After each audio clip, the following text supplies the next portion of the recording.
En el Café Televisión de esta noche hablaremos del panorama político actual de España, marcado por la fragmentación, los pactos y la búsqueda de estabilidad.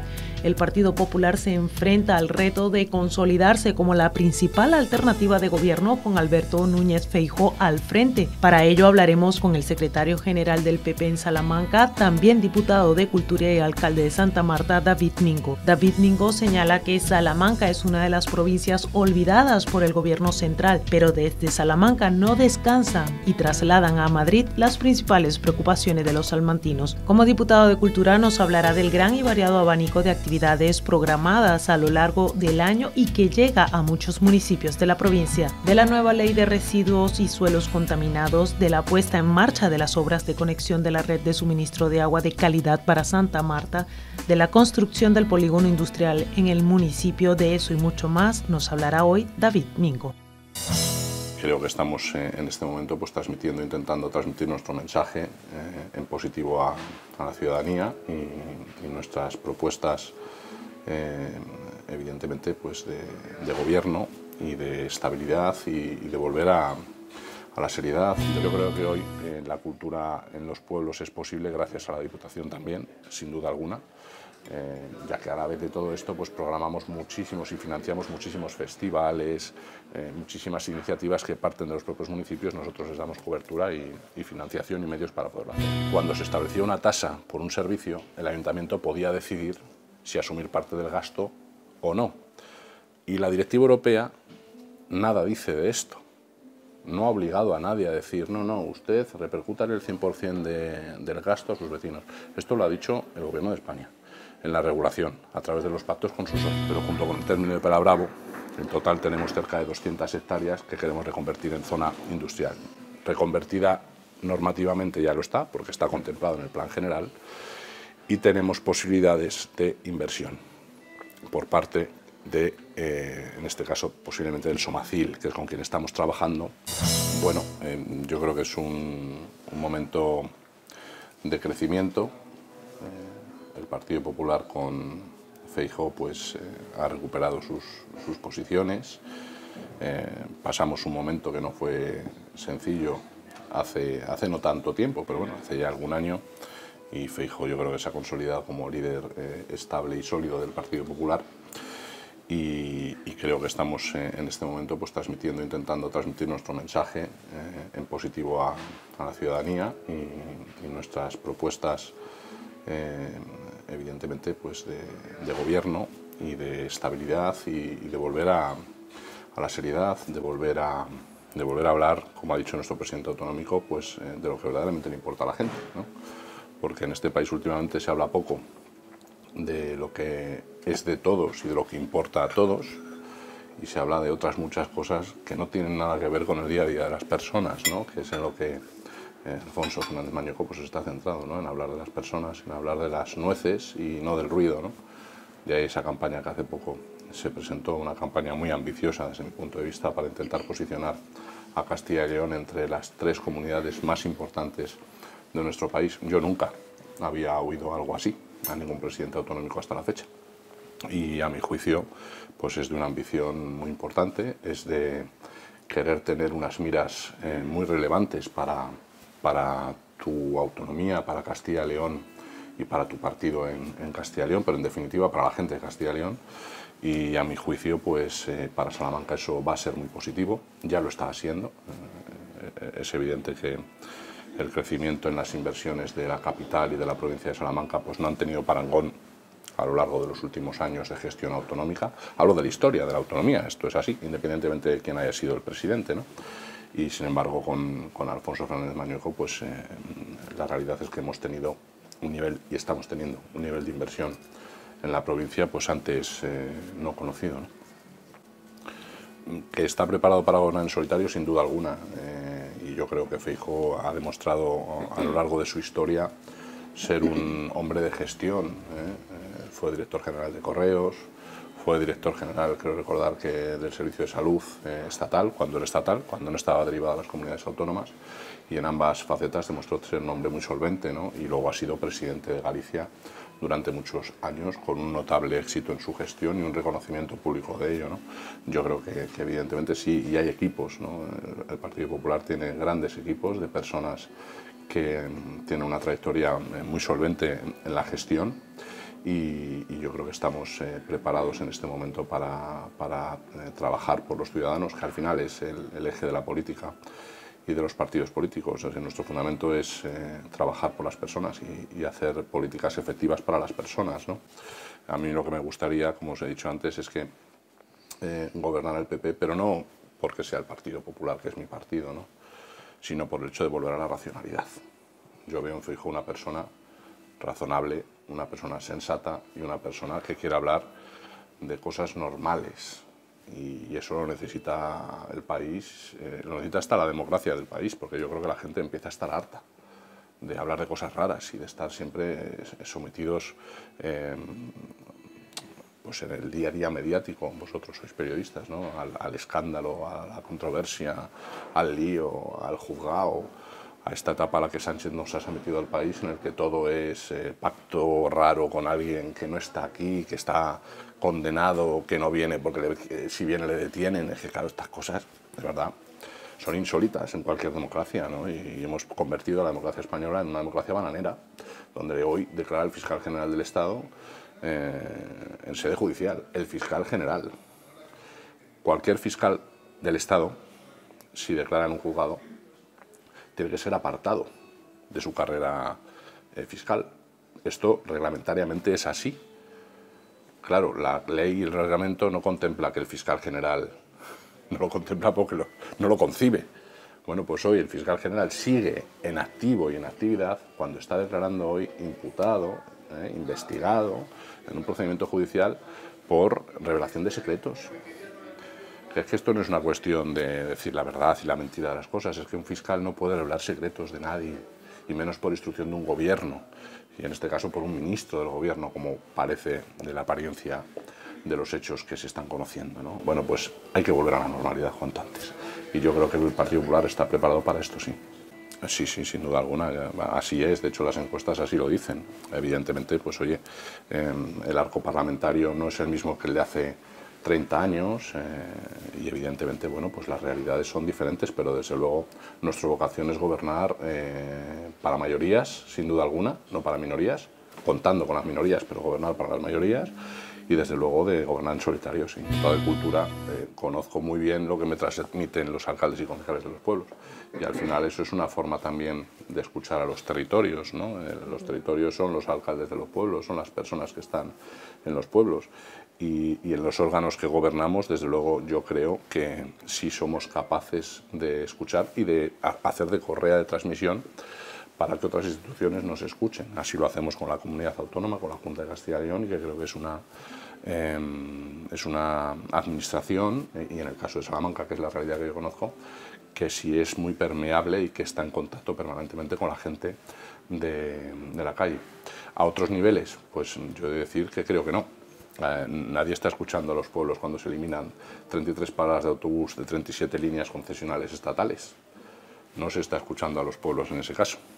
No se está escuchando a los pueblos que están demandando tener, como hemos hablado aquí en esta mesa, cobertura de telefonía móvil, que es una competencia estatal, y aquí nadie hace nada. No se está escuchando a los pueblos cuando la autovía de Ciudad Rodrigo, que es quizás la autovía más importante que transcurre por nuestra provincia y que recoge todo el tráfico de Portugal y tráfico pesado hacia Valladolid, hacia Madrid, hacia Cáceres, está en un estado lamentable, y el ministro Óscar Puente, pues, a oídos sordos, como el que oye llover. Yo creo que el Estado central hoy está en otra cosa que no es una labor de escucha y de recepción de peticiones por parte de la gente del territorio, y menos en una provincia como esta, que como sistemáticamente sus votantes, perdón, los votantes en general, les dan la espalda, pues parece ser que les castiga precisamente porque les den la espalda. Aquí invierte todo el mundo en Salamanca menos el Estado central, y esto es algo objetivamente cierto. Las frecuencias ferroviarias, es de sobra conocido que hay que recuperar la cuarta frecuencia ferroviaria durante el fin de semana, y no solo entre semana. Recordáis cómo el ministro Puente prometió una quinta, incluso una sexta, a través del secretario de Estado en una reunión que tuvo aquí en Salamanca. Bueno, pues ni sexta, ni quinta, ni cuarta los fines de semana. Y la hostelería, el turismo, vive también en esta provincia del fin de semana y de su proximidad a Madrid. Y sin embargo no tenemos esas frecuencias, ¿no? O la inversión en el puerto seco, que está, repito, que brilla por su ausencia por parte del Estado central, o la electrificación de las vías férreas. Todavía estamos esperando que se electrifique la vía férrea hasta Portugal o que inicie la electrificación de los tramos iniciales, ¿no? En fin, son tantas y tantas, o la rotonda del Leclerc, ¿no? Que ya es una cuestión incluso de seguridad vial, ¿no? En fin, o la ausencia total de entender que los pueblos, para poder vivir, tienen que estar comunicados por telefonía, por red de fibra, etcétera, etcétera, etcétera, ¿no? Bueno, todas estas competencias son estatales. O, por ejemplo, la ausencia de inversión en los cuarteles de la Guardia Civil, ¿no? Competencia estatal. Ya ante esto, nosotros lo que venimos planteando es cómo hace un alcalde de pueblo, cómo hace cualquier alcalde en su pueblo. Mucho tendría que aprender el gobierno de Sánchez de muchos de sus alcaldes, que los hay buenos también, no por ser del PSOE, uno es, también los hay buenos. Pero mucho tendría que aprender en aquella frase que dijo de que usted no llegará ni alcalde de su pueblo. Bueno, pues más vale que usted hubiera sido alcalde de un pueblo, ya vería cómo entendería que a la gente no se la puede abandonar, como la abandona usted, que está abandonando la España rural. A lo largo de estos años hemos creado pues muchísimos programas. Los clásicos en la Diputación, hace 7 años, pues eran básicamente 2 programas. Uno que era las noches de cultura en verano, que sigue siendo el programa de referencia, y otro que era el plan de ayudas culturales. Eran como los 2 grandes programas que existían y que hoy siguen existiendo y que son referencia. Uno sirve para dar fondos a los municipios de manera directa, lo que he dicho antes, gestiónate tú tus fondos, eres un gran gestor, te doy esos recursos. El otro eran contrataciones en verano, y siguen siendo contrataciones en verano con programas que hace la Diputación. Municipios pequeños, 5 actuaciones, municipios grandes, 3 actuaciones. Pues a todo esto hemos implementado toda una serie de programas propios que no existían. Provincia Escena, un programa que fue además premiado nacionalmente por el Ministerio, en el cual se reconocía pues, que era una de las 10 actuaciones culturales más novedosas y más rompedoras de aquel año. Esto supone una inversión de 100.000 euros. Estamos llevando el teatro a los colegios, a los CRAS, a los centros rurales agrupados, a todos. En una legislatura llegamos a todos los pueblos. Todos los niños van al teatro, todos los niños saben lo que es un actor, en fin, las distintas figurantes de una escena, porque de otro modo podrían no saberlo, ¿no? Por ejemplo, los sonidos centenarios, que ahora mismo están en funcionamiento, donde estamos trayendo a gente internacional para preservar el valor de nuestros órganos de iglesia, ¿no? Por ejemplo, las noches mágicas, otra de las épocas donde en Navidad se junta mucha gente en los pueblos y que no celebrábamos. Bueno, pues ahora hay magia en más de 40 pueblos en Navidad. Te podría hablar, por ejemplo, de los conciertos de Navidad y el circuito de Navidad que ahora vamos a tener también en La Salina, que era otro de los grandes baluartes que teníamos, quizás algo poco usado, ¿no? Y que ahora pues todas las noches de fin de semana durante el mes de diciembre y algunos días entre semana pues va a haber actuaciones en el patio, ¿no? En fin, y muchos otros programas que a lo largo de este tiempo hemos ido implementando, o por ejemplo buscar utilidades como en el bibliobús instalar un cajero para luchar contra la exclusión financiera, ¿no? Una de esas cosas que también se hablaba en su momento, pues buscábamos soluciones imaginativas junto con el diputado Antonio Labrador, el alcalde de San Esteban, y dimos la posibilidad, además de generar un bibliobús que lleva libros y lleva cultura a los municipios y de ampliar el servicio, que lo hemos ampliado, pues dar la posibilidad a través de un cajero portátil de que tengan posibilidad de extraer efectivo la gente que no tiene efectivo en sus municipios, ¿no? Bueno, muchos programas que a lo largo y ancho de una legislatura pues, se llevan adelante. Yo creo que hoy la cultura en los pueblos es posible gracias a la Diputación también, sin duda alguna. Ya que a la vez de todo esto pues programamos muchísimos y financiamos muchísimos festivales, muchísimas iniciativas que parten de los propios municipios. Nosotros les damos cobertura y financiación y medios para poderlo hacer. Festeaco, en Santi Espíritu, Chapufest, en Puente del Congosto, en fin, la lenteja rock, en la Armuña, en fin, el Abeja Rock, en Béjar, el Festival de Blues de Béjar, perdón, no la Abeja Rock, el Festival de Blues de Béjar, el Festival de de Teatro de Ciudad Rodrigo, la Feria de Teatro de Ciudad Rodrigo, todas esas iniciativas que conocéis, en todas, absolutamente en todas, está la Diputación con sus fondos. Un grupo de alcaldes, los que estamos no mancomunados, sabéis que en Salamanca existe GIRSA, que es el consorcio que regula las basuras. Y hay municipios que reciben el servicio a través de mancomunidades de municipios, uniones de municipios, y otros que lo prestamos solos, de manera individual. Mayor, Carvajosa, Santa Marta, Béjar, Guijuelo, Candelario y algunos más municipios. Bueno, lo que estamos diciendo estos municipios, al menos los del PP, es que no se puede establecer una ley con criterios ideológicos. Y esto es básico. Es verdad que esto es fruto de una existencia de una directiva europea que determina que toda aquella persona que produce residuos debe de reciclarlos, ¿no? Bueno, debe reciclarlos, debe de pagar por ellos, ¿no? Porque no los recicla. Se entiende que si los depositan en el contenedor de basura no los está reciclando. ¿Qué es lo que decimos nosotros? Que hasta ahora, cuando se establecía una tasa por un servicio, el ayuntamiento podía decidir si asumir parte del gasto o no. Y la directiva europea nada dice de esto. No ha obligado a nadie a decir, no, usted repercútale el 100% del gasto a sus vecinos. Esto lo ha dicho el Gobierno de España, en la regulación, a través de los pactos con sus socios. Y ha dicho, la tasa no puede ser deficitaria, de tal manera que al no ser deficitaria se tiene que repercutir el 100% a sus vecinos. ¿En la práctica qué supone? Pues se supone un incremento para el usuario muy importante. Y supone que, en el caso de Santa Marta de Tormes, pues alguien que pagaba lo que paga se va a ver incrementado en 2,89 euros para el 70% de los contribuyentes. Puede no resultar mucho, un aumento de 2,89 euros mensuales para el 70% de los contribuyentes, pero para otros va a subir mucho más. ¿Qué es lo que nosotros decimos? Pues decimos dos cosas. Uno, ¿por qué, y esto atenta, que es el principio, contra la autonomía municipal, por qué yo no puedo decidir lo que hago si todas las tasas lo puedo hacer? Y además, en el marco normativo, la tasa siempre es algo voluntario en qué porcentaje se repercute a sus usuarios. De tal manera que esto atenta contra la autonomía municipal, porque te están imponiendo lo que tienes que hacer. Y eso ya de por sí es una barbaridad. Y en segundo lugar, oye, ¿qué referencias tiene uno para saber quién contamina más y quién contamina menos? Pero esto es lo gordo. Oye, si yo no me voy a quedar con esa recaudación, el ayuntamiento no se va a quedar con esa recaudación. Esto se va a derivar en parte al Estado central. Oiga, ya que usted me obliga a cobrarle a ese señor el 100%, dígame cómo, ¿no? Por lo menos. Pues tampoco. ¿Esto qué significa? Pues que va a haber innumerables recursos, va a haber innumerables situaciones que pueden además poner en una situación muy frágil a los ayuntamientos. Imaginaos recibo de cobros realizados para luego tener que retrotraer las acciones. Y sobre todo, y esto es lo más importante, que es que atenta contra la autonomía del municipio. Y esto no puede ser.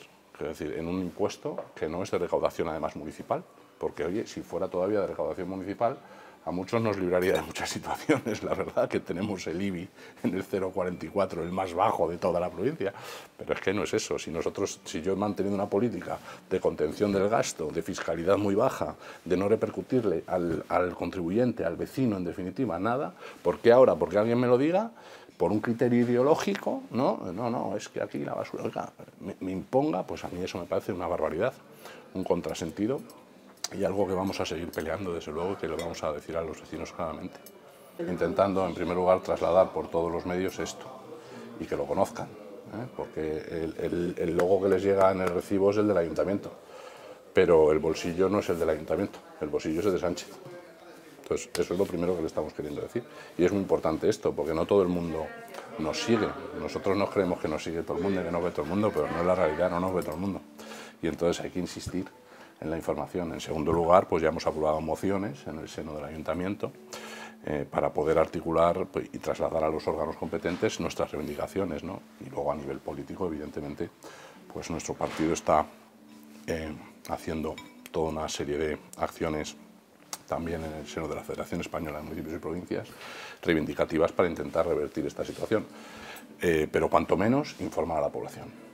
informar a la población de cómo son las cosas y de quién es quién en esta historia. Nosotros desde hace muchos años pues mantenemos una fiscalidad muy baja al asentamiento de las empresas, a la transmisión de los negocios, al hecho de que una pequeña tienda, un pequeño comercio pueda traspasarse, por ejemplo, o crearse, ¿no?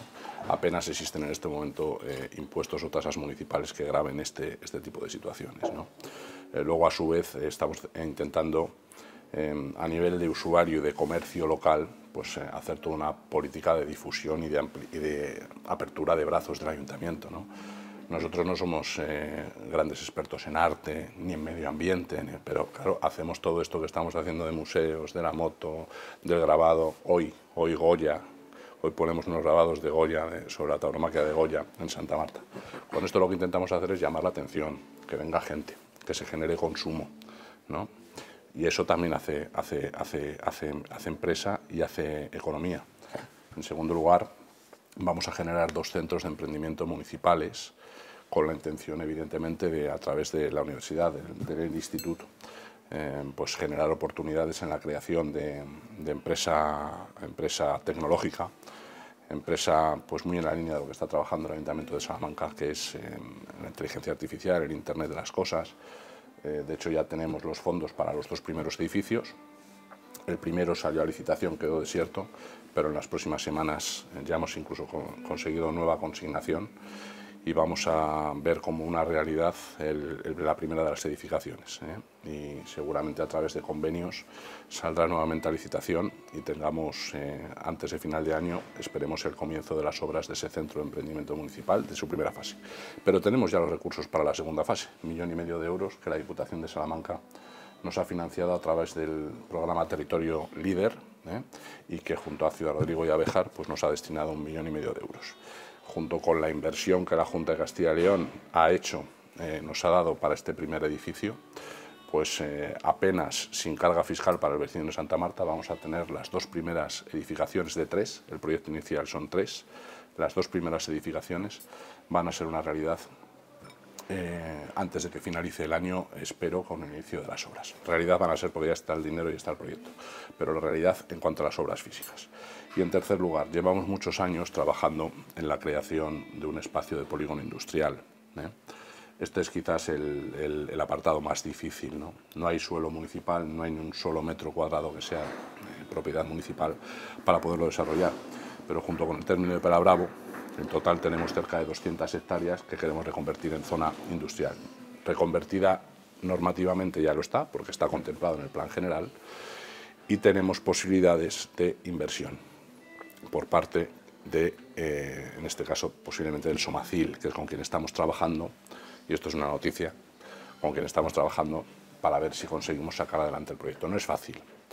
¿Por qué? Porque muchos propietarios particulares compraron terrenos en ese ámbito en un momento en el que las expectativas con respecto a la revalorización pues eran muy diferentes a las de ahora, ¿no? Aquella gente que compró en el 2004, 2005 con una expectativa, hoy esa expectativa es difícil de cumplir, económicamente hablando me refiero. Entonces hay que hacer una labor que no sé si será posible, pero lo vamos a intentar, de intentar conciliar intereses, y sobre todo el interés municipal, que es el más prioritario, que sería sacar adelante una instalación industrial, que es bueno y es necesario no solo para Santa Marta y para Pelabravo, sino para el entorno, porque no hay ningún polígono industrial vinculado a la autovía de Madrid que esté en funcionamiento en este momento. Eso es una realidad. En estos momentos se está ejecutando la obra, estamos hablando de más de 3 kilómetros de tubería. Nos vamos a conectar a Salamanca. Ha costado muchos años de trabajo poder sacar este proyecto adelante, ya no solo porque es una inversión de 1,2 millones de euros, y eso para el ayuntamiento es mucho dinero, porque, insisto, nosotros tenemos un presupuesto muy limitado, menos presupuesto, infinitamente menos presupuesto que en el año 2006, para que os hagáis una idea. En el año 2006 el presupuesto municipal eran 15 millones de euros, yo llegué al ayuntamiento como concejal en el 2007, pues hoy tenemos 11 millones y algo inicial. Entonces, haceros a la idea de cuánto han subido las cosas en 20 años, o en 18 años, y tenemos 3 millones, 4 millones menos de ingresos, ¿no?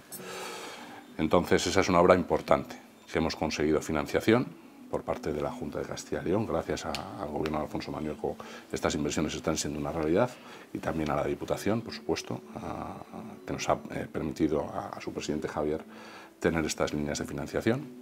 Esta es una obra que se ha convenido el Ayuntamiento de Salamanca, que es el que va a dar agua, el Ayuntamiento de Santa Marta, que es el que la va a recibir, y la Diputación y la Junta, que han sido los dos grandes financiadores de la tubería que nos va a conectar.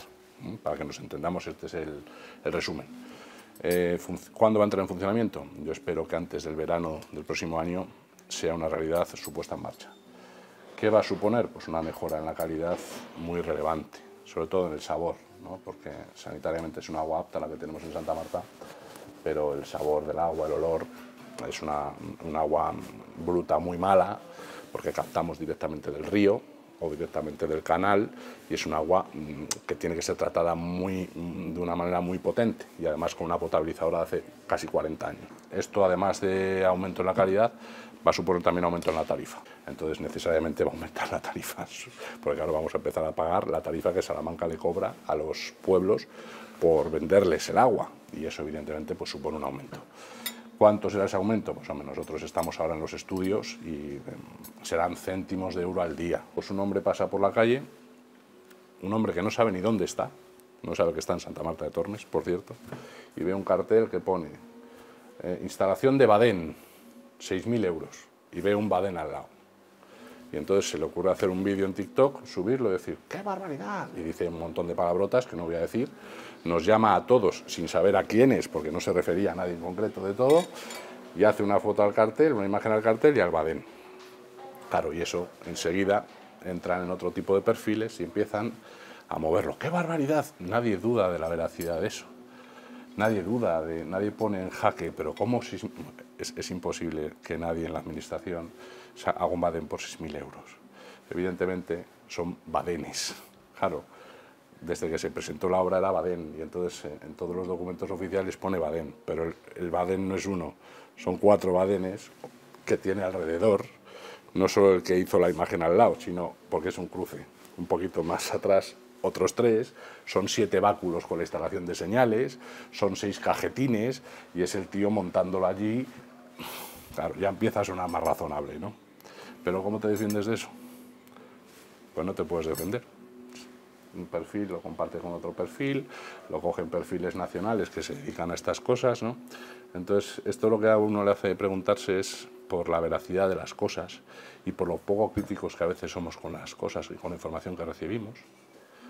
Nos cuentan una cosa y le damos veracidad sin haber comprobado nada. Es imposible. Cualquiera que trabaje en una administración sabe que eso es imposible.